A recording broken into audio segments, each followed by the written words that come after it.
ദൈവത്തിലേക്ക് നയിക്കുന്ന അടിമത്തത്തിന്റെ ആത്മാവിനെയല്ല മറിച്ച് പുത്രസ്വീകാരത്തിന്റെ ആത്മാവിനെയാണ് നിങ്ങൾ കൈക്കൊണ്ടിരിക്കുന്നത്. ഈ ആത്മാവ് മൂലമാണ് നാം ആബാ പിതാവേ എന്ന് വിളിക്കുന്നത്.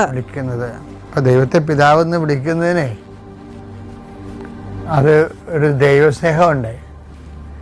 വിളിക്കുന്നതിന് ആവശ്യമായൊരു ദൈവസ്നേഹമുണ്ട്, ഒരു പ്രത്യാശയുണ്ട്, ഒരു സമർപ്പണമുണ്ട്, ഒരു വിശ്വാസമുണ്ട്. ഇതെല്ലാം കൂടി കൂടുമ്പോൾ ദൈവത്തെ വിളിക്കാൻ പറ്റിയ പേരാണ് പിതാവ്. മനസ്സിലായ? ഒരു ദൈവ പൈതലിന് വിശ്വാസം കൂടുമ്പോൾ, പ്രത്യാശ കൂടുമ്പോൾ, സ്നേഹം കൂടുമ്പോൾ, ഇനി സമർപ്പണം കൂടുമ്പോൾ, കാര്യം വിശ്വാസം കൂടുമ്പോഴും ആൾക്കാർ ദൈവത്തിൽ നിന്ന് എന്തെങ്കിലും പ്രതീക്ഷിക്കും.